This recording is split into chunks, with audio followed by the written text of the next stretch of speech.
तो hello everyone यार, मैं हूँ आदित्य और आप देख रहे हो द इंजीनियर्स।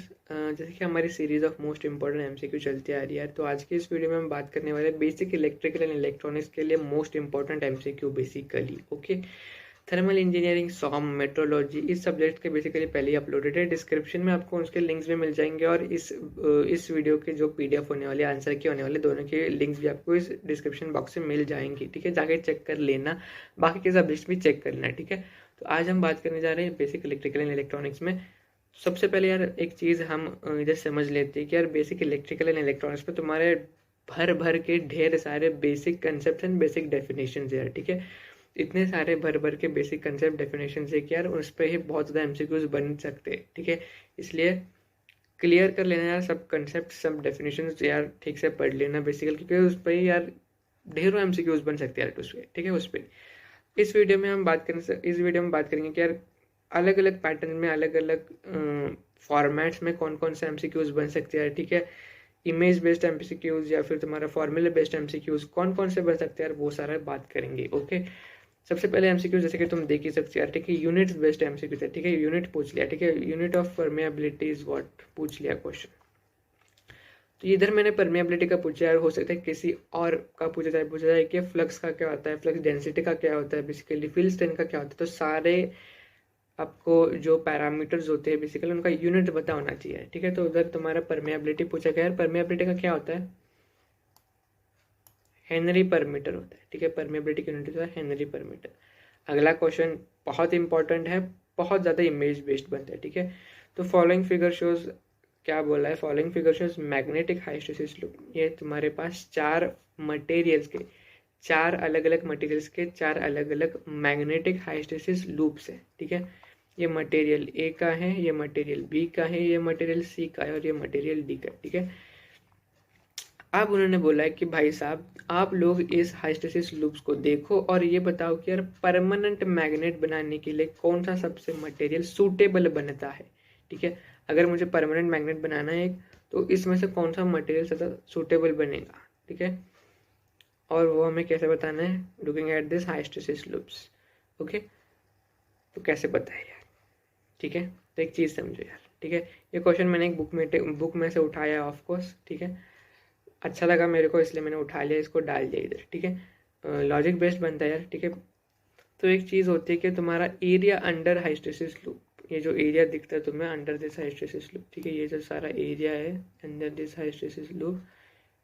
ठीक है, ये एरिया जितना ज़्यादा बनता है बेसिकली उतना मुश्किल होता है किसी मैग्नेट को डीमैग्नेटाइज करना। ठीक है, मैग्नेटाइज्ड मटेरियल को डीमैग्नेटाइज करना मतलब उसका मैग्नेटिक प्रॉपर्टी निकाल लेना उतना मुश्किल बनता है जितना एरिया ज़्यादा है।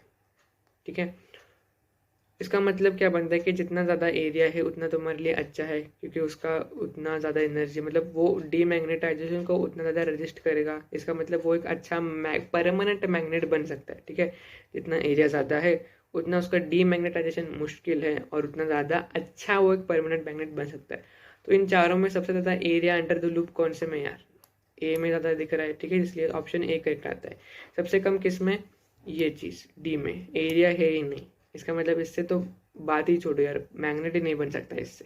ठीक है, स्ट्रेट लाइन है, स्ट्रेट लाइन का थोड़ी एरिया होता है कुछ। ओके, तो अच्छा क्वेश्चन बन सकता है यार वो। ठीक है, थर्ड तुम्हारा यार लॉज बेस्ड क्वेश्चन है कि यार जो तुम्हारा लॉ है फैराडे भाई साहब का जो लॉ है, magnitude of induced EMF is proportional to rate of change of flux. कौन सा लॉ यार? पहला है या फिर सेकंड लॉ है? ठीक है, सेकंड लॉ बनता है जनरली इधर। ठीक है, आंसर पहले से ही टिकट है, सेकंड लॉ बनता है। ठीक है, फर्स्ट लॉ अलग है, ये तुम्हारा सेकंड लॉ है। ठीक है, तो ऐसे जो भी लॉज है तुम्हारे बुक में करके रखना, पूछा सकता है कि यार किसने पूछा है या फिर क्या लॉ है। ठीक है, नेक्स्ट है तुम्हारा फॉर्मूला बेस्ड एमसीक्यूज। भर भर के ढेर सारे फॉर्मूलेज यार तुम्हारे बेसिक इलेक्ट्रिकल इलेक्ट्रॉनिक्स पे। ठीक है, तो यार हो सकता है कि यार जैसे मैंने इधर तुम्हें फॉर्मूला दिया है, फॉर्मूले दे रखे, उन्होंने भी फॉर्मूला दिया है और पूछ सकते हैं कि यार इस फॉर्मूले में से ये टर्म क्या है, इस फॉर्मूले में से ये टर्म क्या है, इस पैरामीटर का यूनिट क्या है, इस पैरामीटर का नाम क्या है। जैसे कि मैंने पूछा इधर एल का। ठीक है, in the formula L is called what, L क्या है। बाकी का मैंने दे रखा है इधर, बाकी का क्या बोलते हैं, एल का क्या बोलते हैं? एल होता है तुम्हारा कोएफिशिएंट ऑफ सेल्फ इंडक्शन। ठीक है, कोएफिशिएंट ऑफ सेल्फ इंडक्शन है तुम्हारा। ठीक है, इधर मैंने ये दिया है, हो सकता है अलग अलग दे सकते हैं यार तुम्हारे फॉर्मूलेज। अगला अगला कोई क्वेश्चन नहीं है, जनरल इंफॉर्मेशन यार तुम्हारी। जो भी अल्टरनेटिंग क्वांटिटीज़ हैं साइन वेव को फॉलो करने वाली, उनसे रिलेटेड जो भी पैरामीटर्स होते हैं यार, ठीक है, उन पैरामीटर्स के वैल्यूज़ क्या है। फॉर्म फैक्टर का 1.11, पीक फैक्टर 1.41, आरएमएस वैल्यू कैसे निकालती है, मैक्स वैल्यू बाय √2, ठीक है। ये तुम्हारे साइन वेव के लिए ये निकल के आता है, ठीक है, याद रखना, डायरेक्ट एमसीक्यू बन सकता है इससे, ओके। अगला बहुत ज़्यादा इंपॉर्टेंट बन जाता है तुम्हारे लिए, ठीक है। तो अगला क्वेश्चन देखो इधर, in purely inductive circuit current dash voltage. Option देखोगे तो तुम्हें एक्चुअली ये पता चल जाएगा। मैंने पूछा है कि यार जो तुम्हारा प्योरली इंडक्टिव सर्किट होता है, 3 टाइप के होते हैं, inductive, resistive and capacitive, 3 type के सर्किट होते हैं हमारे पास। उसमें से वोल्टेज और करंट में रिलेशन क्या है। अगर मैं इंडक्टिव सर्किट्स की बात करूँ तो वोल्टेज और करंट रिलेशंस क्या बनते हैं। बेसिक क्वेश्चन यार, कंसेप्चुअल क्वेश्चन। तुम्हारा करंट हमेशा क्या करता है, लैग करता है, ठीक है, वोल्टेज को, इन case of purely inductive. Capacitive में क्या करता है, रेजिस्टिव में क्या करता है, ये सब बता होना चाहिए, ठीक है। बेसिक कंसेप्ट ये तब करते चलो तुम। ट्रू पावर और real power is given by what यार, ठीक है। ट्रू पावर और real power is given by what, हमेशा याद रखना, जिधर भी तुम्हारा कॉस साई लगा है, ठीक है, जिधर भी तुम्हारा ये कॉस साई लगा है, जिधर भी तुम्हारा कॉस साई लगता है उधर हमेशा तुम्हारी एक्टिव पावर होती है यार, ठीक है। हमेशा तुम्हारी क्या होती है, एक्टिव पावर होती है। कॉस साई लगा है इसका मतलब तुम्हारी एक्टिव पावर है यार, ठीक है। एक्चुअल जो पावर कंज्यूम हो रही है उसको तो मैं एक्टिव पावर बोलते हैं, ठीक है। कॉस साई का फैक्टर लगा है इसका मतलब मैं इसको एक्टिव पावर बोलूंगा, ठीक है। और ये इंपॉर्टेंट क्वेश्चन में जाता है कि इधर गलती करोगे तुम लोग, ठीक है, गलती करोगे इधर। Ratio of secondary voltage to primary voltage in case of transformer का, ट्रांसफार्मर अगर मेरे पास है तो उसका secondary voltage to primary voltage का रेशियो को तुम क्या बोलते हो, इसको तुम क्या बोलते हो, क्या बोलते हैं इसको, ठीक है। मेजोरिटी गलती करेंगे, इसको वोल्टेज रेशियो टिक कर देंगे, ठीक है, लेकिन वोल्टेज रेशियो गलत आंसर बनता है। सही आंसर है ट्रांसफॉर्मेशन रेशियो, इसको ट्रांसफॉर्मेशन रेशियो बोलते हैं, ठीक है, ध्यान से करना, ओके। V2/V1, N2/N1, I1/I2, ये तुम्हारे बनते हैं ट्रांसफॉर्मेशन रेशियो, ठीक है। वोल्टेज रेशियो अलग होता है, वोल्टेज रेशियो क्या होता है, V1/V2 होता है वोल्टेज रेशियो, इसका उल्टा होता है, ठीक है। अगला क्वेश्चन अगेन कंसेप्चुअल बेस्ड बनता है यार तुम्हारा, ठीक है। Iron losses in transformer are of 2 types, कौन सा होता है, ठीक है। अब मैंने पूछा, देखो क्या पूछा है, आयरन लॉसेस किस 2 प्रकार के बनते हैं, ठीक है। जनरली 2 प्रकार के लॉसेस बनते हैं यार, एक आयरन लॉस बनता है और एक कॉपर लॉस बनता है, ठीक है। लेकिन मैंने ये नहीं पूछा कि 2 प्रकार के लॉसेस, मैंने पूछा कि आयरन लॉस बनता है, ठीक है। अब आयरन लॉस में 2 कौन से लॉसेस बनते हैं, तो एक हिस्टैरिसीस लॉस होता है, दूसरा तुम्हारा होता है एडी करंट लॉसेस, ठीक है। मैग्नेटिक लॉस जैसी कोई चीज़ नहीं होती यार, ठीक है, हाँ होती है लेकिन वो हिस्टैरिसीस लूप के रिलेटेड होती है, ठीक है। थर्मल लॉसेस अगेन वो तुम्हारा मैग्नेटिक लॉसेस में आ जाता है, ठीक है। कॉपर लॉस वो अलग टाइप का बन जाता है, ठीक है। आयरन लॉस के अंडर एडी करंट लॉसेस आ जाते हैं, ठीक है, और हिस्टैरिसीस लॉसेस। अगेन अगला क्वेश्चन देखो यार, if N2 is greater than N1, ठीक है, N2 is greater than N1, यहाँ पर N से मेरा मतलब है नंबर ऑफ टर्न्स, ठीक है, number of turns. N2 secondary coil का है, N1 प्राइमरी का है, ठीक है, लिखा हुआ है। N2 बड़ा है N1 से, मतलब सेकेंडरी में नंबर ऑफ टर्म ज़्यादा है देन द प्राइमरी, तो उस ट्रांसफार्मर को तुम क्या बोलते हो। आसान सवाल यार, स्टेप अप ट्रांसफार्मर, फालतू सवाल, ठीक है। Which of the following single phase motor has excellent self starting torque, ठीक है। ये थोड़ा सा अंदरूनी क्वेश्चन बनता है, ठीक है, अंदरूनी क्वेश्चन थोड़ा सा बनता है कि यार कौन से तुम्हारे सिंगल फेज जो starting motor, single phase motor, उसमें सबसे बढ़िया सेल्फ स्टार्टिंग टॉर्क किस में होता है। जनरली तुम्हारे पास 3 टाइप के होते हैं, रेजिस्टेंस फील्ड फेज, कैपेसिटिव के सिंगल फेज मोटर एंड तुम्हारा तीसरा जो होता है शेडेड पोल मोटर्स होता है, ठीक है। अब कैपेसिटर में अलग अलग टाइप होते हैं, ठीक है, तो उसमें से तुम्हारे जो कैपेसिटर स्टार्ट और कैपेसिटर रन मोटर है ना, उसकी स्टार्टिंग टॉर्क सबसे एक्सेलेंट होती है, ठीक है, कंपेयर टू अदर्स, ठीक है, सबसे ज़्यादा अच्छी होती है capacitor start and capacitor run की, ओके। तो ये तुम्हारा उसके ये ऑप्शन करेक्ट बन जाता है। आइडेंटिफाई बिलो कंपोनेंट्स यार, ठीक है, मैं जो इस क्वेश्चन में इस कंपोनेंट की बात कर रहा हूँ, ठीक है, इस कंपोनेंट की बात कर रहा हूँ, या कंपोनेंट कौन सा है आइडेंटिफाई करो। बेसिक क्वेश्चन यार, 3 टर्मिनल तुम्हें दिख रहे हैं, इसका मतलब क्या बनता है, 3 टर्मिनल डिवाइस कौन से होते हैं यार, ट्रांजिस्टर्स, फालतू क्वेश्चन था यार, ठीक है। ऑप्शंस देख के थोड़ा कंफ्यूज मत हो देना, ठीक है। ऑप्शन देखो कर बोलोगे यार क्या यार कहाँ पर है, ट्रांजिस्टर दिख ही नहीं है ऑप्शंस में, ठीक है। ट्रांजिस्टर क्या है यार, एक्टिव कंपोनेंट है, तो वो टिक कर देना बेसिकली, ठीक है। कंफ्यूज मत हो जाना, बेसिकली कंफ्यूज होने के लिए ही डेलिबरेटली ऑप्शंस डाले गए हैं।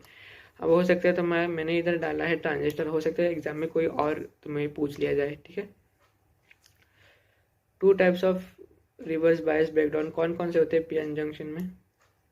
एक होता है एवलांची ब्रेकडाउन, दूसरा कौन सा होता है? ऑफ कोर्स लीनियर ब्रेकडाउन होता है यार, ठीक है। थर्मल ब्रेकडाउन, ओवरलोड ब्रेकडाउन, इस जैसी कोई चीज़ नहीं होती, ठीक है। ये डेलिब्रेट डाले गए गंडू ऑप्शन है यार तुम्हारी, ठीक है। The dash type of rectifier has efficiency of 40.6%, ठीक है। कौन से में तुम्हारी एफिशिएंसी 40.6% होती है, ठीक है। हाफ वेव रेक्टिफायर हमें बताया यार, ठीक है। सबसे कम एफिशिएंट तुम्हारा रेक्टिफायर होता है, ठीक है। सबसे अच्छा क्वेश्चन है तुम्हारा ब्रिज रेक्टिफायर सबसे अच्छा होता है, ठीक है, कंपैरिजन में, ठीक है। इन दोनों का भी तुम्हारा एफिशिएंसी 80% होती है यार, नियरली 80% होती है, ठीक है। नियरली तुम्हारी 80% बन जाती है हर एक की, ठीक है। इसका 40% होता है, कम होता है।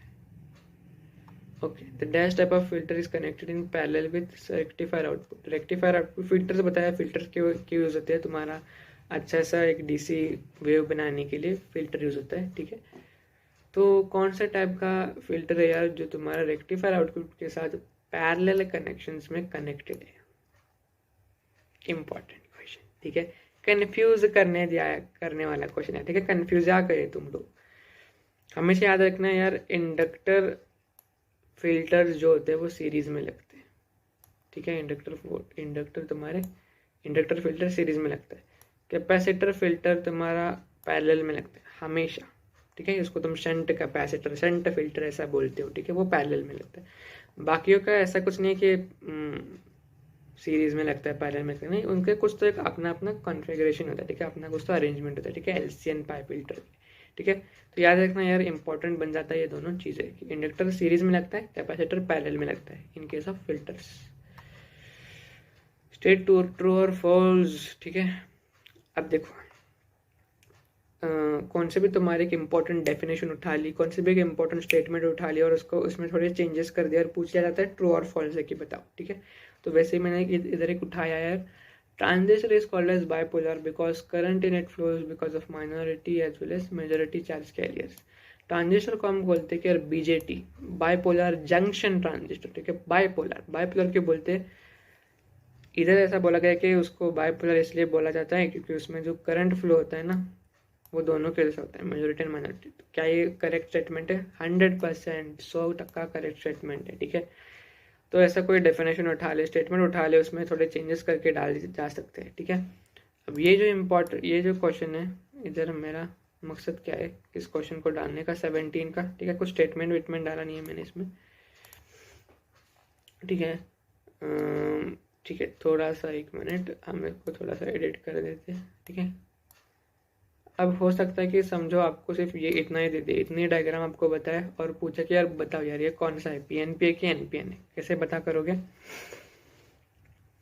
तो जनरली मैं एक ट्रिक क्या फॉलो करता हूँ कि मैंने पी को बोला पॉजिटिव, एन को बोला नेगेटिव, ठीक है। जनरली इनका अलग मीनिंग है यार, ठीक है। पी का पीएन अलग मतलब है, लेकिन मैंने बोलता पी को पॉजिटिव, एन को नेगेटिव, ठीक है। मैं हमेशा यह सोचता हूँ कि यार मतलब चीज़ें जो होती है वो फ्लो कैसे होती है, हाई पॉजिटिव से नेगेटिव चीज़ें फ्लो होती है ना हमेशा। प्रेशर देखो यार, ज़्यादा हाई प्रेशर से लो प्रेशर फ्लो होता है, मतलब पॉजिटिव से नेगेटिव फ्लो होता है। तो मैं मतलब ऐसे ट्रिक मान के चलता हूँ, ठीक है। ये चीज़ देखो, ये चीज़ ऊपर फ्लो होती है, ठीक है। इसका मतलब क्या है, ऊपर फ्लो हो रही है मतलब इधर प्रेशर कम है, इधर प्रेशर ज़्यादा है, सॉरी, मतलब इधर पी होना चाहिए, हाई प्रेशर है इधर, और ऊपर फ्लो हो रहा है मतलब इधर लो प्रेशर होना चाहिए, एन। तो एन पी है बचा, इधर एन आएगा, ठीक है। क्या हमारा आंसर सही है? हाँ, हमारा आंसर मैच कर रहा है यार, ठीक है। जनरल ऐसा ट्रिक फॉलो करो, ठीक है। इधर भी लगा सकते हो, ठीक है। इधर से नीचे फ्लो कर रहा है यार, इसका मतलब इधर क्या होना चाहिए, ज़्यादा होना चाहिए ना प्रेशर, पी। जिस तरफ फ्लो कर रहा है उधर कम प्रेशर होता है, एन नेगेटिव, पॉजिटिव नेगेटिव, ठीक है। पी एन बचा पी, लगा लिया, आसान ट्रिक है यार, ठीक है। मैं ये फॉलो करता हूँ, ठीक है। रटते नहीं बैठना है कि यार ये चीज़ को ये बोलना है, ठीक है, नहीं, ट्रिक लगाओ। 18th क्वेश्चन बहुत ज़्यादा इंपॉर्टेंट बनता है तुम्हारे लिए। Which of the following configuration में करंट एंड वोल्टेज दोनों एम्पलीफाई हो जाते हैं, ठीक है। बीजेटी कॉन्फ़िगरेशंस में बाइपोलर जंक्शन ट्रांजिस्टर के कौन से में तुम्हारा दोनों एम्पलीफाई होता है, करंट भी एम्पलीफाई कर दिया उस कॉन्फ़िगरेशन में और वोल्टेज भी एम्पलीफाई कर दिया, तो वो होता है तुम्हारा ये जो चमत्कार होता है वो तुम्हारा कॉमन एमिटर कॉन्फ़िगरेशन का होता है, ठीक है। कॉमन बेस में नहीं होता है यार, कॉमन बेस में सिर्फ वोल्टेज होता है, कॉमन कलेक्टर में भी नहीं होता, ठीक है। सही ऑप्शन तुम्हारा कॉमन एमिटर है। ये तुम्हारे मैंने इधर दे रखे हैं सम इम्पोर्टेंट रिलेशंस, ठीक है, सम इम्पोर्टेंट रिलेशंस, ठीक है, इम्पोर्टेंट रिलेशंस। एग्जाम में डायरेक्ट क्वेश्चन बन सकता है कि यार अच्छा ये जो रिलेशन बताए वो ट्रू है कि फॉल्स है, ये जो रिलेशन बताए वो ट्रू है कि फॉल्स है, ठीक है। ऐसे क्वेश्चंस बन सकते हैं यार तुम्हारे, ठीक है, इसलिए मैंने ये इंपॉर्टेंट जो बंदे इधर दे रखे हैं, हर एक का मीनिंग भी इधर स्टेटेड है यार, ठीक है, हर एक का मीनिंग तुम्हारे इधर स्टेटेड है। ओके, तो यार तुमने देखे, हमने ये जो इमेज बेस्ड क्वेश्चंस देखे, ठीक है, अगेन डेफिनेशन बेस्ड क्वेश्चंस देखे, ये अगेन इमेज बेस्ड क्वेश्चन देखे, ठीक है, ये थोड़ा सा हमने एक अलग ग्राफ टाइप क्वेश्चन देखा, ठीक है, ये फार्मूला बेस्ड क्वेश्चंस देखे हमने, ठीक है, ये फार्मूला बेस्ड क्वेश्चंस देखे, ये तुम्हारा ग्राफ बेस्ड क्वेश्चंस देखे हमने, ठीक है, यूनिट बेस्ड क्वेश्चंस देखे हमने। ये जो बनते हैं अलग अलग फॉर्मेट्स बनते हैं एमसीक्यूज के, ठीक है, तो ऐसे एमसीक्यूज बन सकते हैं। थैंक यू फॉर वॉचिंग यार। तुम्हारा इस वीडियो के डिस्क्रिप्शन में तुम्हें इसका पीडीएफ और आंसर की दोनों मिल जाएगा, बाकी सब्जेक्ट्स के भी पीडीएफ और आंसर की मिल जाएंगे वीडियो के डिस्क्रिप्शन, जाके देख लेना और डाउनलोड कर लेना। Thank you.